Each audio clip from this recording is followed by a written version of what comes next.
A você que acompanha a Canção Nova no Brasil e em tantas partes do mundo, seja bem-vindo, muito boa noite. Nós chegamos com Além da Notícia de hoje, sempre com aqueles temas importantíssimos e trazendo a nossa realidade, a nossa vida, ao nosso cotidiano, a nossa casa, os temas mais importantes para a nossa vida, para o nosso dia a dia. Hoje não será diferente. Aliás, hoje eu digo, é especialíssimo o tema que vamos abordar aqui. Vamos falar sobre o olhar do poder público federal para os valores da família brasileira. Era algo que a gente sempre desejava ter. Um olhar do poder público para as nossas famílias. E que bom que a gente agora o tem. Eu quero receber com muito gosto aqui no programa de hoje a secretária nacional da Família do Ministério da Família, Mulher e Direitos Humanos, doutora Ângela Gandra. Seja bem-vinda, boa noite. Ronaldo, uma alegria, uma honra estar aqui com vocês. Boa noite a todos. Que alegria poder compartilhar as maravilhas que nós estamos fazendo pela família do Brasil. Eu tenho certeza que a senhora será um grande presente para as pessoas que estão nos acompanhando agora, sobretudo pelas notícias que mais nos interessam. Nós que somos pais, mães, avós, nós que somos pessoas de fé, e o trabalho da Secretaria Nacional de Família, ela vem ao encontro daquilo que a gente tanto deseja. Então, a senhora, eu digo isso, vai ser uma grande notícia para você que está aí em casa agora nesta noite. Espero, assim espero. Muito contente, agradeço a Canção Nova de me dar essa oportunidade, né? Muitas vezes não sai na mídia tudo o que nós temos procurado, servir a família brasileira. É a primeira vez que nós temos no Brasil um Ministério da Mulher, da Família e dos Direitos Humanos e, ao mesmo tempo, uma Secretaria Nacional da Família.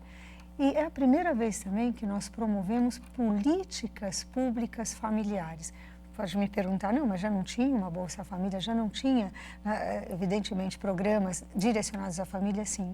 Mas olha a diferença, Ronaldo, olha a diferença, famílias brasileiras. A política pública familiar, ela tem um objetivo, o fortalecimento de vínculos familiares. O que nós fizermos externamente é sempre desejando, de fato, que a família tenha uma melhor qualidade nas suas relações. Por exemplo, se eu promovo um equilíbrio trabalho-família, se eu dou uma licença parental, eu dou uma condição externa para que a família se dê melhor. E a família bem estruturada, ela trabalha melhor. Ela significa também desenvolvimento econômico e social, erradicação da pobreza, mas principalmente felicidade humana. Hoje nós temos que aplicar dinheiro público, não é? Gastos públicos para apagar incêndios. Ontem eu estava num evento, Ronaldo, que tratava da prevenção e conscientização no combate às drogas, porque é a Semana Nacional, né, dedicada ao combate às drogas. E eu fico pensando, olha, quanto gasto para uma comunidade terapêutica, quanto sofrimento familiar, não é verdade? Ou isso, acudir uma mulher porque há violência doméstica e daí tenho que ter uma Casa da Mulher Brasileira, ou fazer uma campanha contra o suicídio, tantas coisas, que a gravidez na adolescência, por exemplo, nós temos que chegar, né, para apagar o incêndio e com dinheiro público e com uma política pública que eu chamaria de negativa. A família, o fortalecimento de vínculos é uma política pública positiva, né? E eu penso que se nós conseguirmos, como nós estamos tentando, tornar a política pública familiar uma política pública de Estado, nunca mais deixar de existir uma Secretaria Nacional da Família, um ministério voltado à família, sabe qual vai ser o nosso problema daqui a um tempo? Administrar desenvolvimento, porque a família estruturada, né, além de trabalhar melhor, ela traz o equilíbrio para a sociedade, não é? Ela traz mais solidariedade, mais fraternidade. A família é o berço da cidadania, não é? Então, assim, nós vamos ter, se Deus quiser, uma sociedade evidentemente melhor edificada. Não adianta eu querer botar o telhado se eu não tenho a base sólida, se eu não tenho o alicerce firme. E é isso que nós queremos trazer para o nosso Brasil. Com o que a senhora acaba de falar, eu tenho certeza que muita gente em casa está dizendo, nossa, era tudo que a gente precisava, uma preocupação para além da nossa questão econômica, financeira. Nós temos outros problemas. Claro que a gente precisa de dinheiro, precisa, por exemplo, de um Bolsa Família, quem é mais carente, mas eu preciso aqui em casa lidar com as relações, com os problemas diversos que eu tenho, com o meu esposo, com os meus filhos, com essas questões. E aí tem hoje uma secretaria que pensa nisso através de políticas públicas que não invadem a minha casa, mas que me ajudam a refletir, é isso? Exatamente, e é isso que no começo do governo nós perguntávamos, agora, o que vai acontecer, né? A Secretaria Nacional da Família vai ser uma ingerência nas famílias para que elas se deem melhor? Nós não podemos fazer isso. Aliás, as relações humanas dependem do coração humano, né? Da liberdade humana. Agora, eu não posso dar informação, eu não posso dar conscientização, eu não posso oferecer, né, realmente melhores dicas para que as famílias possam se reestruturar ou estruturar, né? E, ao mesmo tempo, oferecer junto com isso, evidentemente, outras soluções materiais, condições. Por exemplo, semana que vem nós vamos premiar, né, empresas que pensaram na família durante o Covid. Não despediram os seus funcionários, tiveram ideias para melhorar a vida dos funcionários, né? Isso é uma prática familiarmente responsável que traz também uma sustentabilidade econômica, mas pensando sempre no fortalecimento de vínculos familiares. Que família não quer se dar melhor? Quanto sofrimento humano há, como eu comentei, nesses outros incêndios que nós temos que apagar, não é verdade? Quem não quer ter uma casa para voltar? Mesmo que eu tenha, eu dou uma casa, né? Mas uma casa, um lar, né? Onde eu sou querida, onde eu sou amada. É isso que nós queremos que cada brasileiro tenha, que cada criança tenha, né? Um lugar onde ela é respeitada, que não há abuso, que não há pedofilia, que não é? Tudo isso nós podemos trazer a partir de programas que eu vou comentar com o Ronaldo, com vocês, né? Mas também a partir de condições, como, nesse sentido, o programa Equilíbrio Trabalho-Família, né? O Bolsa Família, por exemplo, que talvez vá ter a sua modificação, a sua reestruturação. Nós estamos levando junto com Bolsa Família ou Famílias Fortes, que é um programa que nós temos, para que, junto com aquele retorno material, haja também uma formação para que a família se repense em suas relações básicas. A gente já andou bastante no programa de hoje e eu nem apresentei ainda a Secretaria Nacional da Família, que você vai conhecer aí agora. A Secretaria Nacional da Família, instalada em 2019, faz parte do Ministério da Família, Mulher e Direitos Humanos. É a primeira vez que o Brasil conta com um órgão público federal responsável, a partir da sua estrutura organizacional, pela família brasileira. A Secretaria trabalha através da promoção, defesa e políticas públicas formuladas que atendam os valores familiares. A Estratégia Nacional de Fortalecimento de Vínculos Familiar pode ser observada a partir de programas de ação como Família na Escola, Programa Equilíbrio Trabalho-Família, Reconecte, Programa Município Amigo da Família e o Famílias Fortes, que tem como objetivo o bem-estar dos membros da família a partir de uma relação positiva, ao ponto de influenciar o bom desenvolvimento dos filhos e afastá-los de condutas de risco. O projeto Acolha a Vida é uma outra ação importante da Secretaria Nacional da Família. O projeto é responsável pela campanha nacional de prevenção ao suicídio e à automutilação de crianças, adolescentes e jovens. A missão da Secretaria é promover a projeção social e econômica da família sem interferir nas decisões particulares do seio familiar. Secretária, depois que a gente viu essas metas que vocês têm lá na Secretaria Nacional da Família dentro do Ministério, eu faço aqui uma pergunta tão genérica, mas eu acho que será importante. Qual é o seu sonho de família para o Brasil? Meu sonho é que uma família possa ter, né, o que é mais rico para um ser humano, né, trabalho e boas relações, não é? Então, nós não pensamos só em boas relações, nós queremos que as famílias possam trabalhar e que possam ter um equilíbrio trabalho-família também, que cada pessoa, cada membro da família possa ser insubstituível no seu lar, porque de fato é o papel de um pai, de uma mãe, de um avô, de uma criança, né? E ao mesmo tempo faça toda a sua diferença social, não é?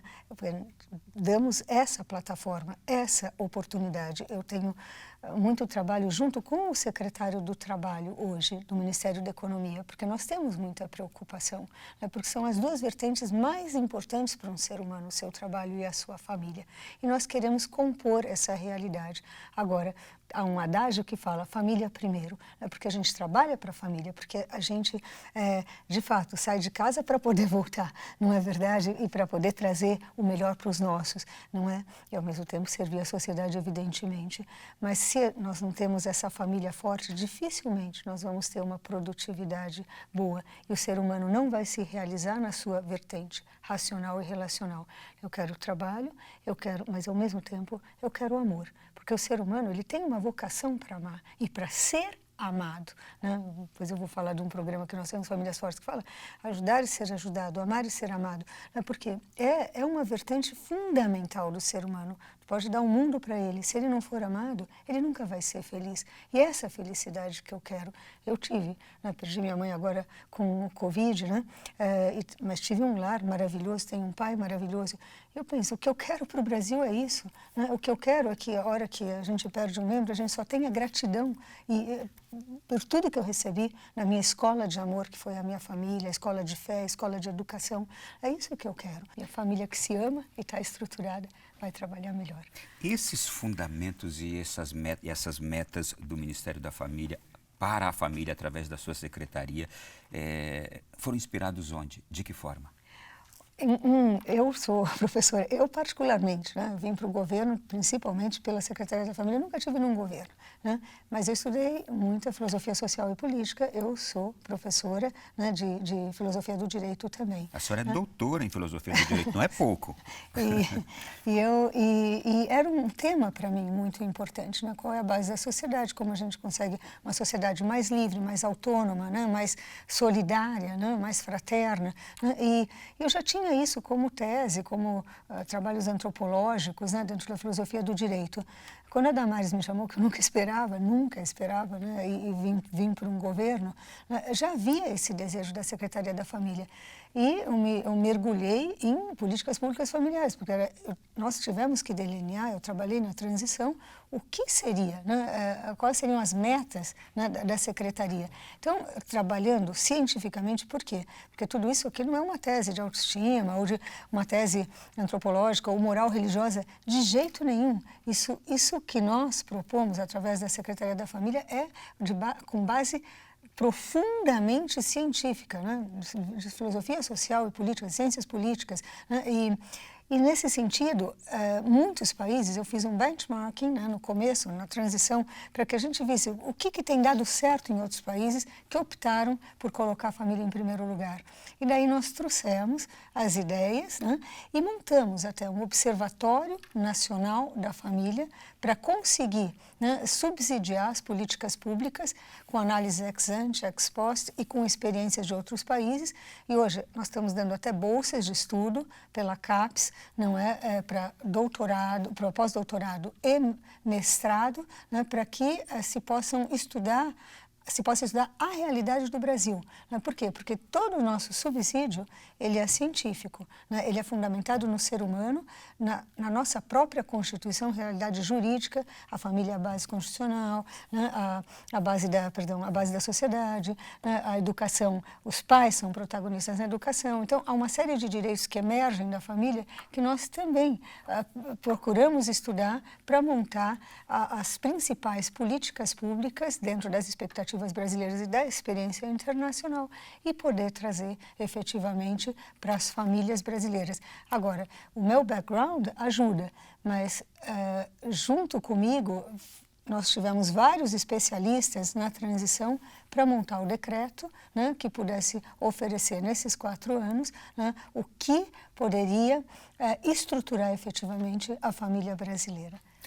Aqui a gente inclusive o tema do programa, o Poder Público Federal para os Valores da Família.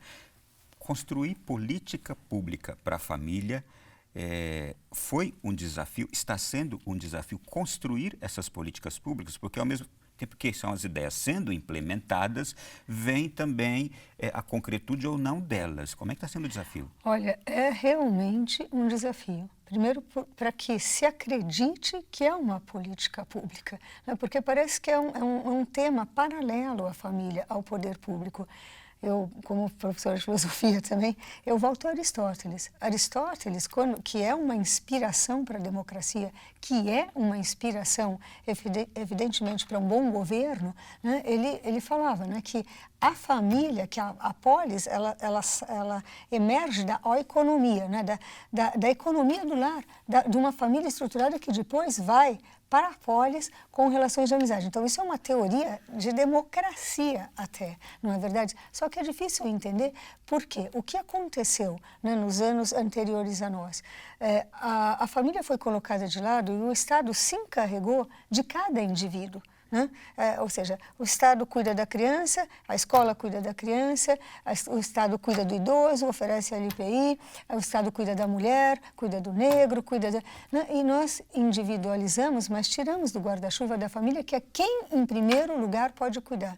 Ontem eu estava trabalhando com inclusão, né, no lar e da pessoa deficiente, eu falo, não adianta o Estado oferecer acessibilidade, alguma coisa, se essa criança não for, ou esse adulto não for incluído na sua família.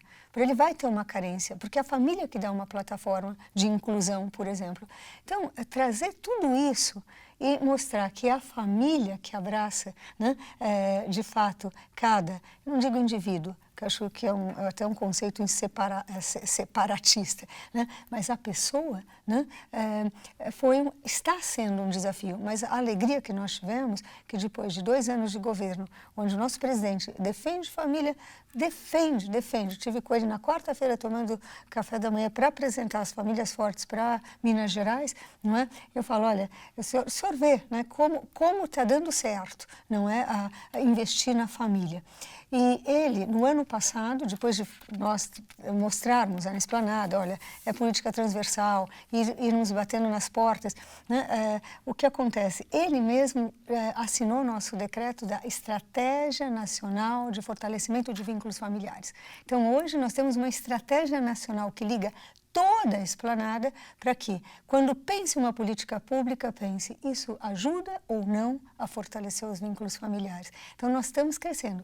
E outra coisa que positiva, né? Então, evidentemente, o ser humano deseja a família, mas muitas vezes não sabe como o Estado pode ajudar a família. Então, agora está se abrindo, né, esse horizonte e com muita alegria, porque nós não podemos subestimar a capacidade humana de amar o que lhe é próprio, a sua própria vocação, que é a família, não é? Então, perdão, Ronaldo, estou falando muito. O que a senhora falou aí, eu me recordei, inclusive, de uma fala de João Paulo II, na década de 90, quando ele fazia um apelo aos governos mundiais que, em suas políticas públicas, pensassem na família. Eu acho que é exatamente o que a senhora está nos dizendo agora, de toda e qualquer estratégia de política no âmbito de um governo que envolvam a Secretaria, o Ministério da Família e pensem também se aquilo vai favorecer a família. É mais ou menos isso? É exatamente Naquilo que isso. o governo está fazendo, ele pensar na família? Exatamente, porque eu penso, olha, isso que eu estou querendo colocar aqui da janela, do telhado de uma casa,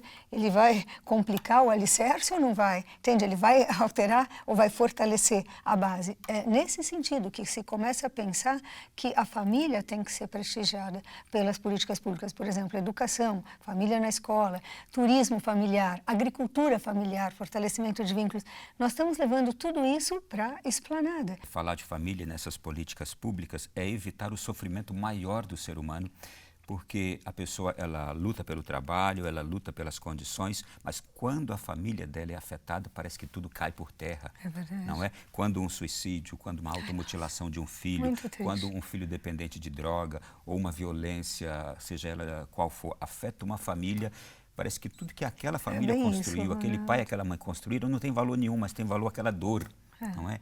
Então, um trabalho como este aí, que faz as pessoas, de fato, repensarem, mas, sobretudo, um Estado que pensa na dor do ser humano, é importante. E eu quero saber justamente, vamos chegar já lá, mas eu quero saber disso e como tem sido recebida essa proposta da Secretaria da Família pelos municípios. A senhora já me disse aqui de alguns exemplos, mas tem chegado lá nos municípios, tem chegado nas famílias das nossas cidades, essas propostas todas? Nossa, nós estamos levando com porta-voz. Eu vou voltar só uma coisa que tu comentaste. A família é a prevenção da prevenção. Ou seja, se a gente pode chegar antes na dor, por que não chegar? Por que não colocar os meios? Na verdade, eu falo às vezes para a Damares, nossa, nós temos uma ouvidoria espetacular hoje no Ministério, que atende muita gente, denúncia de mulher, de criança, de idoso.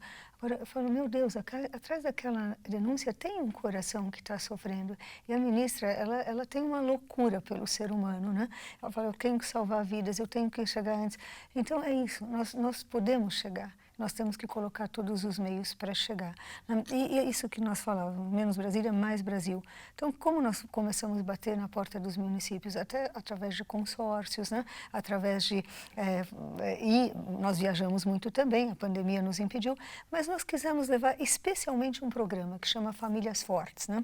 Programa que nós trouxemos, porque voltando um pouquinho. Quando a gente pensa, bom, como é que a gente vai estruturar a família? É muito difícil, né? Então, nós fomos pesquisar e existia um programa que chama Famílias Fortes de Oxford, foi delineado no Reino Unido, né? Foi aplicado em 26 países, né? Que é uma metodologia que traz para as famílias uma consideração sobre o seu relacionamento. Essa metodologia ela foi criada para combater drogas. Então, é para pais de 10 a 14 anos, né, que daí tu envolve os facilitadores, né, que pode ser de onde quiser, já explico, dos facilitadores, e esses pais, são 15 famílias por vez, né, que a gente tem todo o material, a gente oferece para todos os municípios, né, e eles vão aplicando através de CRAS, através da universidade. Por exemplo, nós estamos fazendo acordo de cooperação técnica com universidades que trazem os universitários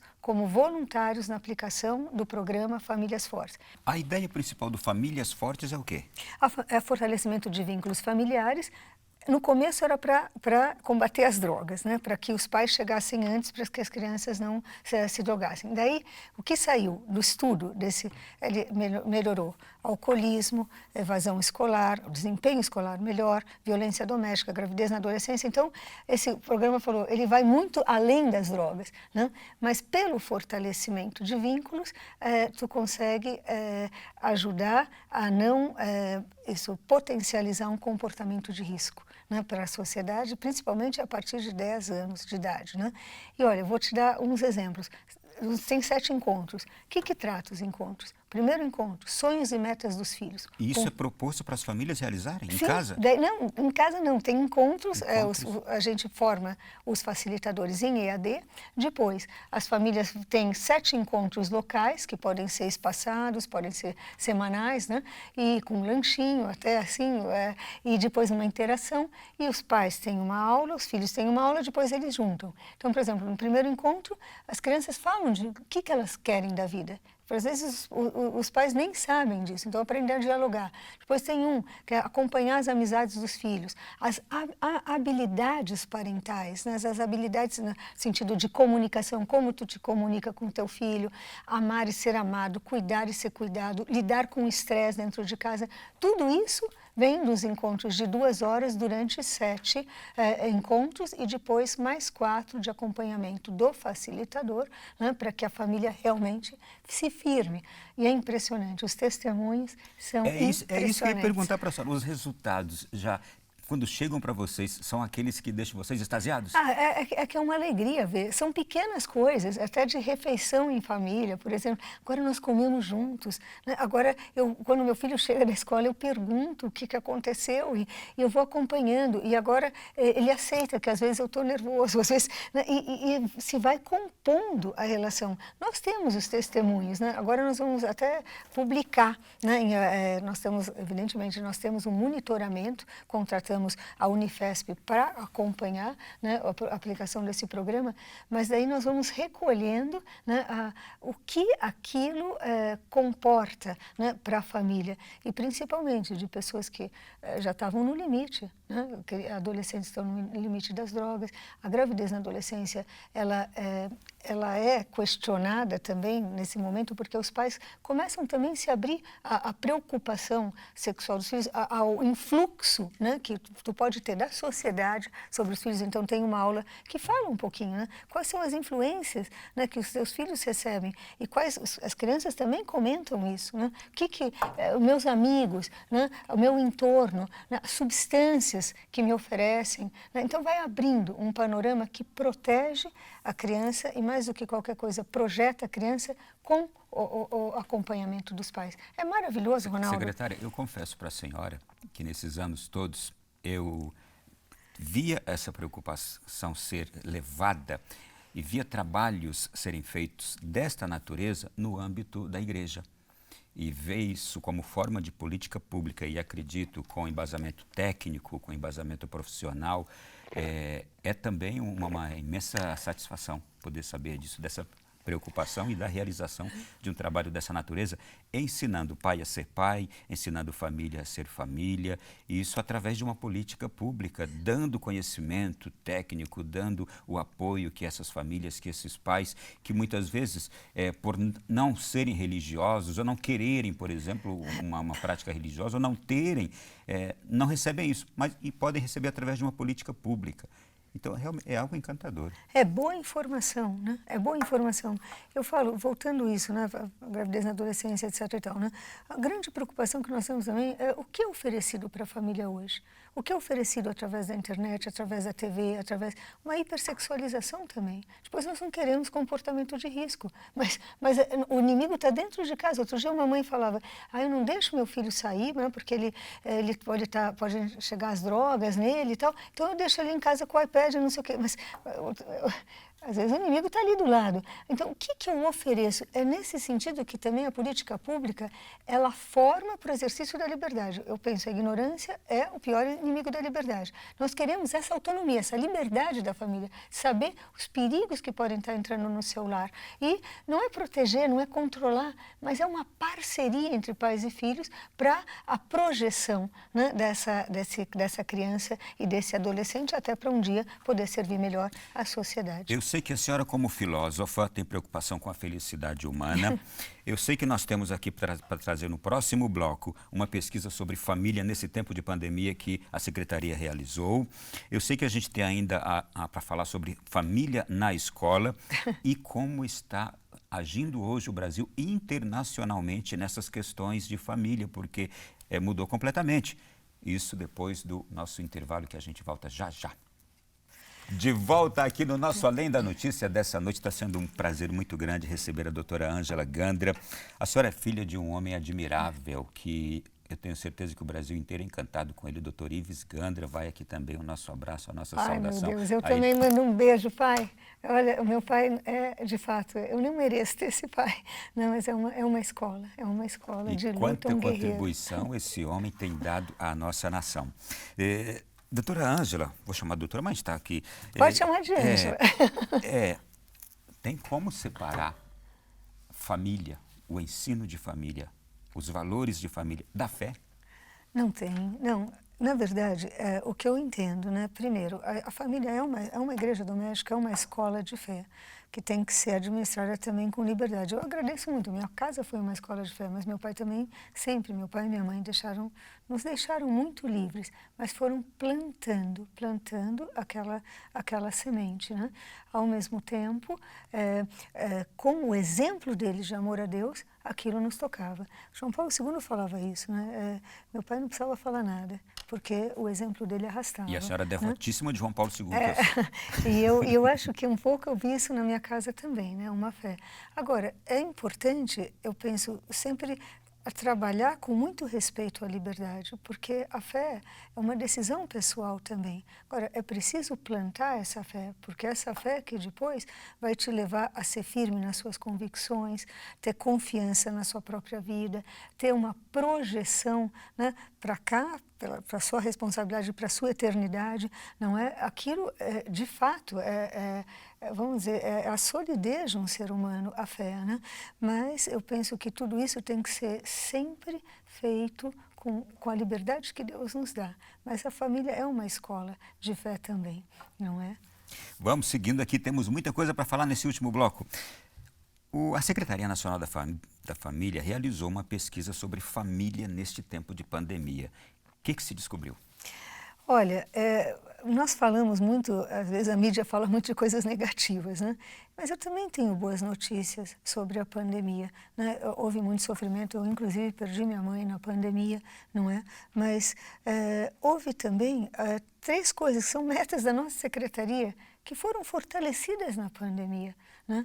Então, por um lado, nós tivemos o fortalecimento de vínculos familiares porque as famílias tiveram que conviver. Então, olha, nós ouvíamos notícias assim, um marido que falava, nossa, eu não conhecia mais minha mulher, agora a gente conversa tanto. Né? Filhos que falavam, nunca nós comemoramos o aniversário com os pais, porque eu comemorava com os amigos, nunca a gente assistia um filme juntos. Né? A solidariedade intergeracional, pessoas ficaram com medo de perder um avô, começaram a conversar, usar a tecnologia para uma coisa boa. Bom, Posso acrescentar uma coisa boa rápida? Notícia. Aqui em Brasília, uma amiga, funcionária de um órgão de governo importante aqui, ela precisou ficar em casa por causa da pandemia e ela disse assim, eu redescobri a minha maternidade e chorou. Olha, e ela olha disse, isso. e os meus filhos nunca foram tão felizes. Olha isso, olha isso. Então, porque os filhos também se sentiram olhados pelos pais. E uma coisa interessante também, a gente saiu, de certa forma, da vida virtual para a vida real, não é? Então, isso é um passo. Outra coisa, temos muita preocupação com a educação. Quando tu falaste de fé, eu pensei que tu ia falar separar família e educação. Porque, de fato, muitas vezes a gente separou. O Estado educa, a família... Né? Não, família, sociedade, Estado. Primeiro, né? A família, que é educadora. E, efetivamente, muitas vezes havia omissão, se delegava as crianças para a escola, né? E os pais tiveram que acompanhar, né, as crianças no estudo, ali perto, né, as aulas online, né? E eles despertaram para o seu papel de educadores, né? Então, isso também foi uma boa notícia, não é? E, ao mesmo tempo, mesmo que quisessem agora, a gente ajudou as escolas abertas e tal, eles viram que para o filho, para o bom desempenho escolar do filho, está a família também, estão os pais. Outra coisa, o home office, que nós temos um programa de equilíbrio trabalho-família, não é? E, de repente, se falava no Brasil, será que o home office é produtivo? Será que é uma mentira? Será que... E muitas pessoas, muitas mães muitos pais descobriram o home office e também a corresponsabilidade no lar. Uma das coisas que nós também lutamos, artigo 226, 5 da Constituição, homem e mulher são iguais em direitos e deveres no lar. Muitas vezes não existe essa corresponsabilidade. O pai é provedor, a mãe é educadora, não. Né? E o pai, para a mãe trabalhar em home office, ele tinha que também desempenhar as tarefas do lar e assim vai. E nós conseguimos um pouco mais de equidade no lar. E o bom uso da tecnologia, que a gente não perca essas lições. E embora não desejável isto, mas muitos abalados com a dor de uma perda, talvez tenham voltado a si, ao centro. Sim, não é? sim. Mas vamos lá. Secretário, deixa eu aproveitar aqui. Eu sei que a senhora já tocou nisto, mas como é que vocês lá do Ministério têm trabalhado conjuntamente essas questões aqui que envolvem, olha, o suicídio, que todas as idades, a automutilação, os jovens, as drogas, vamos colocar os jovens, a violência em geral, que famílias, contra a mulher, a saúde mental que abala a todos. Como é que conjuntamente essas coisas têm sido tratadas? Olha, uma das primeiras metas que a ministra Damares quis tomar nos 100 dias, né, que a gente teve essas notícias, tínhamos essas notícias de suicídio e automutilação nas famílias, né? E, de fato, isso nos trouxe também, né, tudo que entrava na casa, na família, através das tecnologias, especialmente, porque todo o suicídio, automutilação, etc., é instigado pela tecnologia. Então, há grupos, né, que exortam como um ato de coragem, se suicidar, se automutilar, etc. E tal, e a gente, né, já viu casos bem recentes, né? Infelizmente, e muito próximos, né?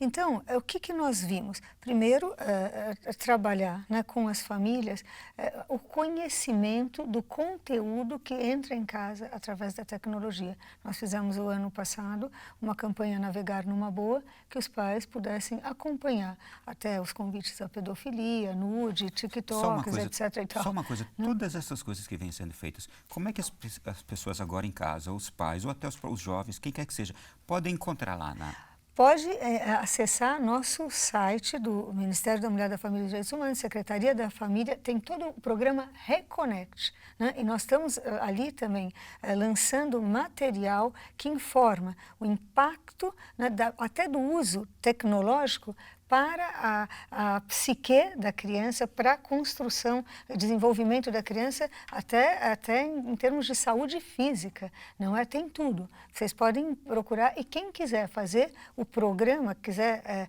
fazer o curso Reconnect, também pode fazer, né? Vai ser disponibilizado a partir de agosto em EAD, né?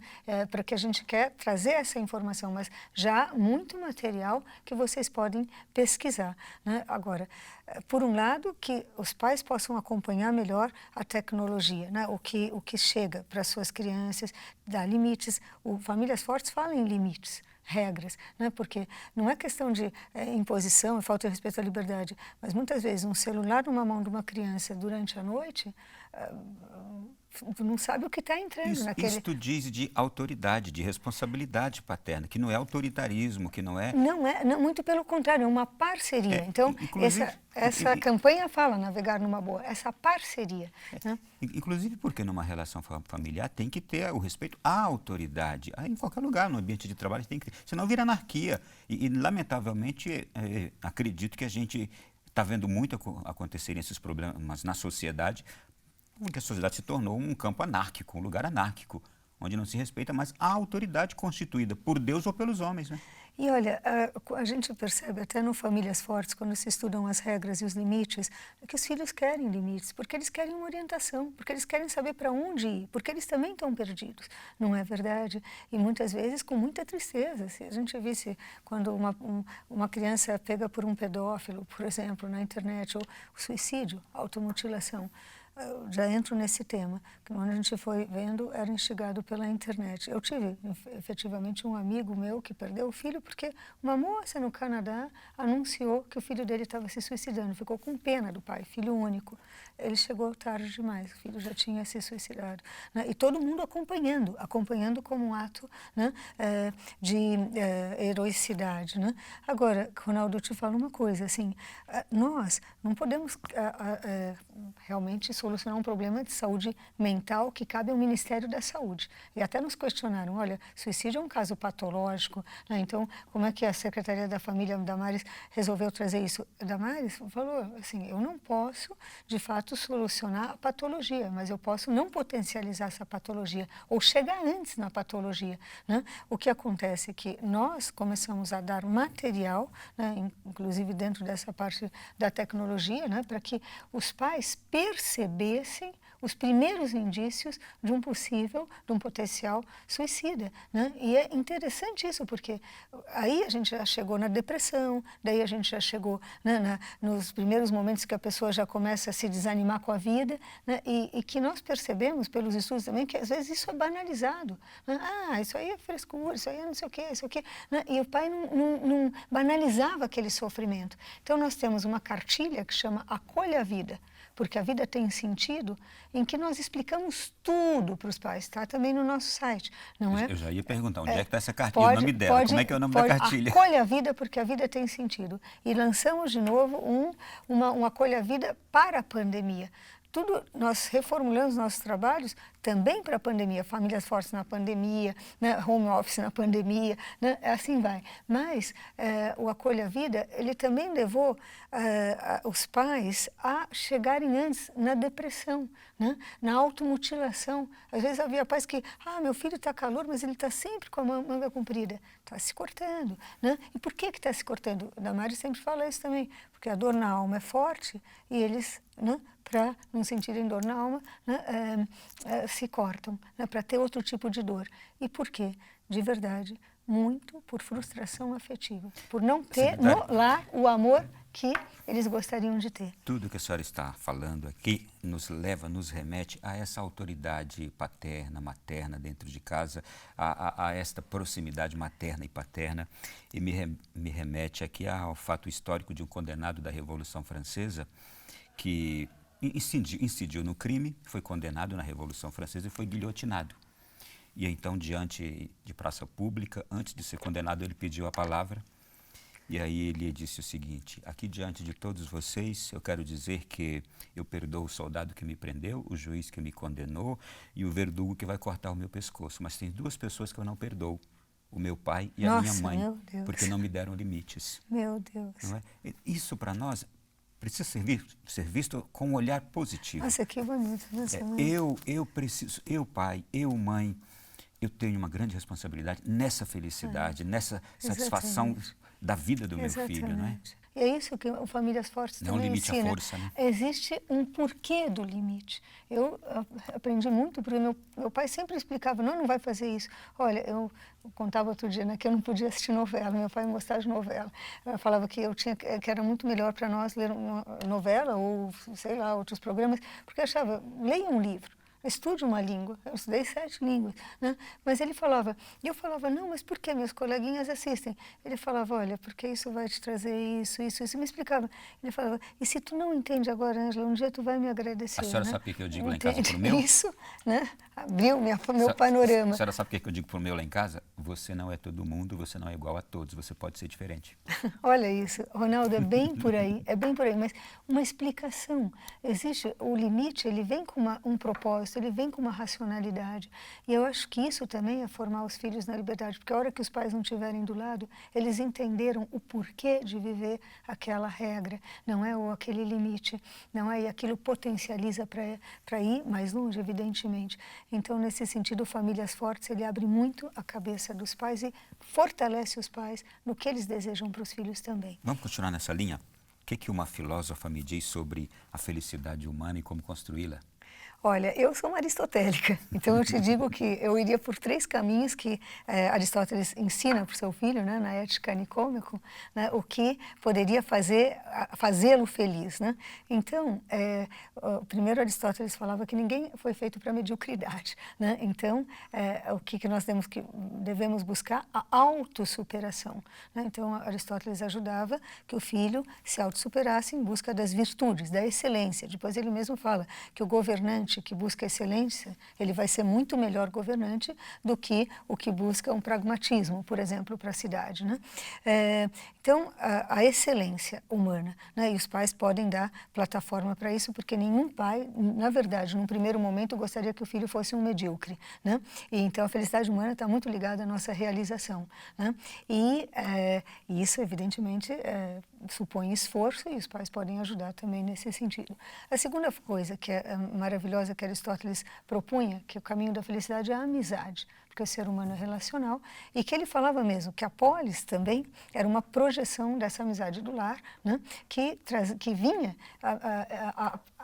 trazia, né, para a solidariedade, a sociabilidade, etc. e tal. Até o direito, para Aristóteles, ele existia, né, para poder fortalecer a amizade entre os homens. Na boas cercas fazem bons vizinhos, né? E a terceira coisa, que eu acho que é o caminho, né, da felicidade humana, como fala Kierkegaard, né, a felicidade humana, o caminho, a porta se abre para fora. Quem se isola, quem se fecha, mesmo na família principalmente, nunca vai ser feliz, né? E a terceira coisa que Aristóteles falava da felicidade humana é a verdade, né? Então ele falava que o ser humano ele tinha que se abrir à verdade. Muitas pessoas hoje vivem numa mentira existencial, né? Não tem uma resposta para si mesmo, não tem uma missão, não tem, né? E por isso também no Famílias Fortes a primeira coisa, né, entre pensar na excelência e na verdade, se perguntar quais são suas metas, quais são seus sonhos, né? Se projetar para o alto, né, para a verdade e se perguntar o que eu estou fazendo aqui, qual que é a minha missão. E os pais, tanto os pais quanto os filhos podem pensar nisso, né?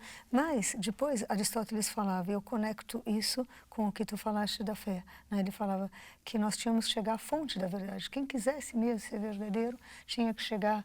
Eu li em inglês, ele falava the source, né? Assim, a fonte. E a única fonte da verdade é Deus, né? Deus, para Aristóteles, é um Deus, evidentemente não um Deus pessoal que nós temos no cristianismo, mas era a fonte da verdade, alguém que te criou, alguém que tu tinha que respeitar como a sua resposta. a sua resposta.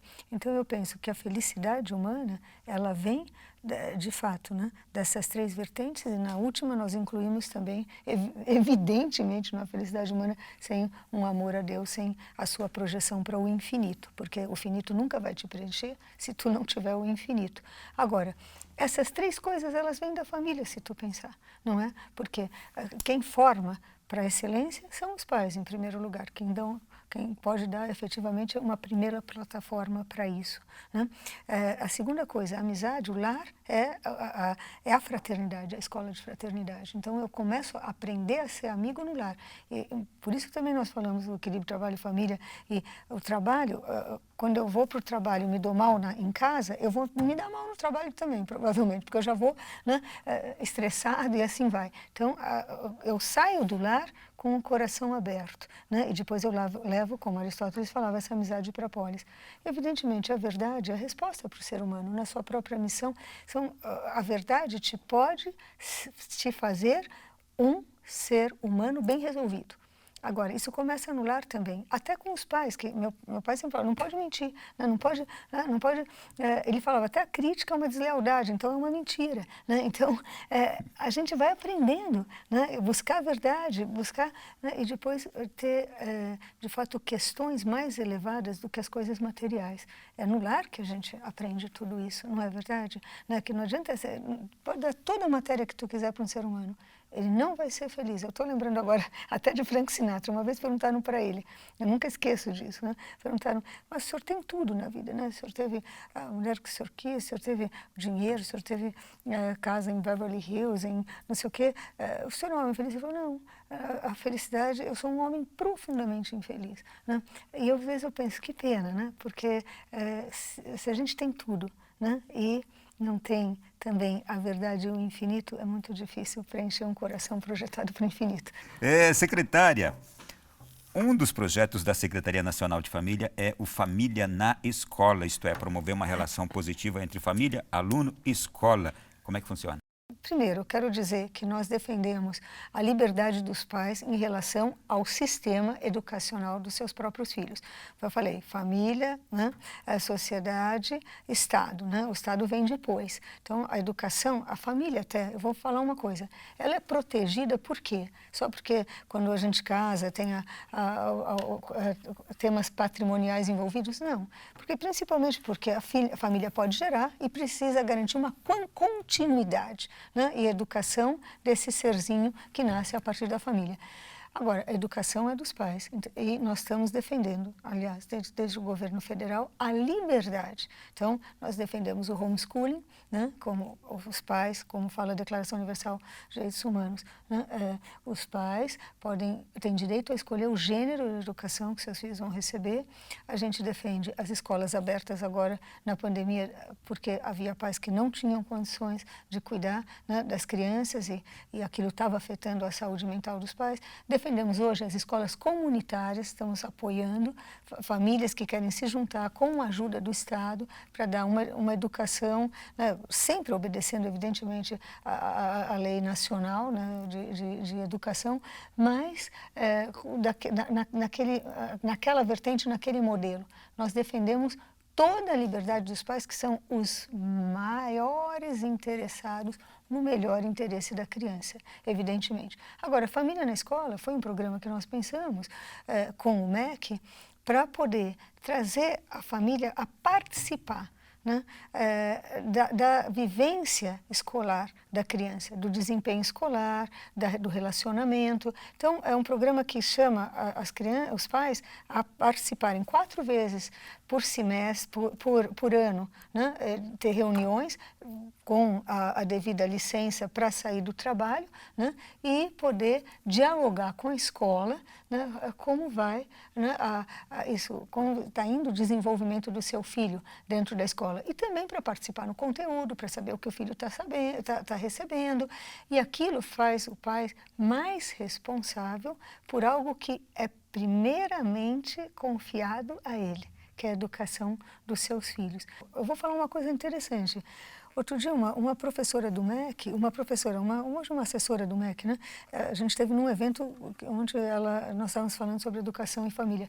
E ela falou isso. Quando eu estava preparando pessoas para concurso, se perguntava, uma das perguntas era assim, o que o Estado, qual a responsabilidade de uma família em relação à educação, matricular na escola? E o que o Estado faz para a educação? Ou seja, a gente entendia que era só o Estado que educava. E hoje nós estamos trazendo essa liberdade como fundamental, né? Um direito fundamental dos pais. Eu pedi uma notícia que a senhora comentou comigo fora do ar. Casar é legal? Foi essa a proposta do Dia dos Namorados? Foi. Nós assinamos com o CNJ, né? Esse era um desejo da ministra Damares, né? Que nós assinamos um curso de casamento, né? Para quem chega, né? Para realmente casar num cartório. Então, nós estamos oferecendo, opcionalmente, evidentemente, um curso, né? De casamento. Nós demos de presente... Um curso para os noivos, para os noivos. Mas por quê? Porque muitas vezes casa sem ter nenhuma informação. Então, nós, junto com o Ministério da Mulher, da Família e dos Direitos Humanos, está forjando, né, formando esse curso para poder ser entregue agora no começo, em agosto, né, fizemos o acordo, né, para poder dar todas as informações relativas ao casamento, econômicas, jurídicas, de fortalecimento de vínculos, de educação, até o trato com a sogra. É muito interessante. E vamos denominar casar é legal, né? No sentido de que até como presente Dia dos Namorados, de fato, né? O compromisso, né? Que é tão maravilhoso de constituir uma família. Uma preocupação com aquele cidadão que vai casar e talvez não pensou antes, não refletiu antes, não sabe as consequências de ser uma pessoa casada, não é? E aí, bom, gostei do casar é legal. Secretária, para terminar, o Brasil tem mudado sua relação internacional ou a sua posição internacional diante de organismos como a ONU, a respeito, por exemplo, de questões morais a partir do Ministério da Família aqui no Brasil. Como é que a senhora apresenta para a gente esse conjunto de posicionamentos que o governo brasileiro tem apresentado, uma coisa nova? Na verdade, eu acho que nem é novo. O Brasil voltou à origem da Declaração Universal dos Direitos Humanos, não é? Então, ele só trouxe a origem, o que nos uniu na ONU, por exemplo, a Declaração Universal dos Direitos Humanos. Então, nós defendemos o que está ali, né? Os direitos que estão ali, né? Que estão ali para ser defendidos depois do que gerou a própria declaração, que foi o Holocausto, infelizmente, onde o ser humano não foi tratado como tal. Então, o Brasil, ele trouxe a vida para a pauta, né, a defesa da vida como primeiro direito humano, né? Ele trouxe a família como a comunidade base primária do ser humano, né? Até trouxe essa qualidade de relações, né? Nós formamos uma Partnership for Families, a parceria de países amigos da família, que tem trabalhado especialmente o fortalecimento de vínculos familiares, a qualidade de saúde da família e da mulher especialmente, né, em relação a uma qualidade total, né?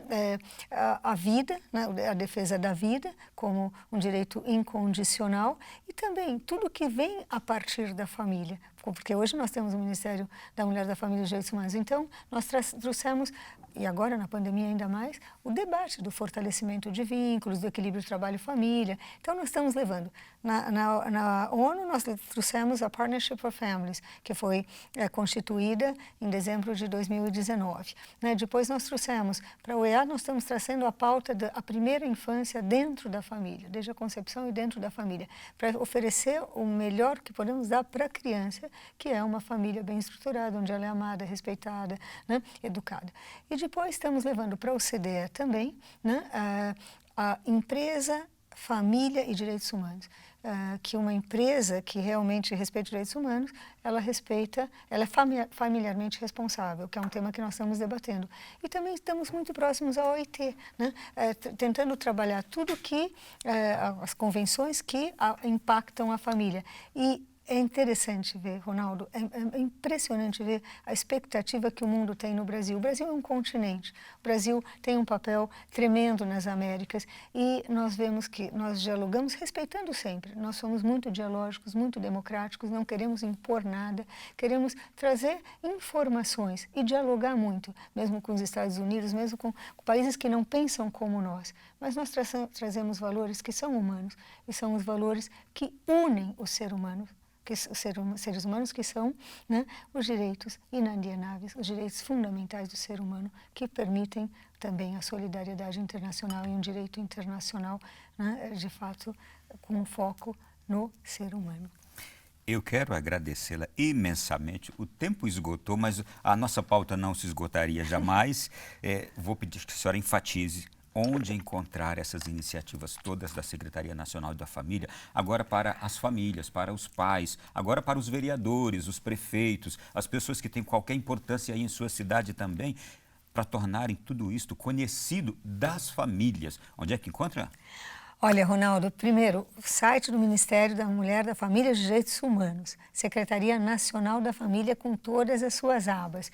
Ao mesmo tempo, a Secretaria Nacional da Família está sempre à disposição. Nós recebemos a todos, nós respondemos a todos, né, e estamos ali, né, para o que vocês precisarem. Mas o material está ali, está em construção, ainda temos mais coisas para ir colocando, informando a vocês, mas vocês podem bater na porta da nossa secretaria e dos municípios que já são aliados a nós, que são muitos. E se o seu município ainda não tem uma Secretaria da Família, vai bater lá na porta e vai pedir para eles também, né, porque isso ajuda muito a toda a comunidade, a sua cidade. Famílias, muito obrigada por estar aqui conosco. Nós temos vocês muito no coração. Ronaldo, super obrigada por essa oportunidade. Eu que agradeço também. Desejo que a graça de Deus, com o auxílio de São João Paulo II, que é nosso amigo, Oba! de Nossa Senhora, continue acompanhando o trabalho da senhora, do nosso governo, em todas as questões que a gente vê aqui que são importantes para a família brasileira. Obrigado.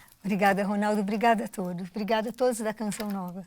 E a você que esteve conosco, seja também sempre bem-vindo. Obrigado pelo programa de hoje, pela sua companhia. Se Deus quiser, na próxima semana voltaremos aqui no Além da Notícia. A partir de amanhã, este programa já poderá ser visto no nosso Canção Nova Play. Grande abraço, até a próxima.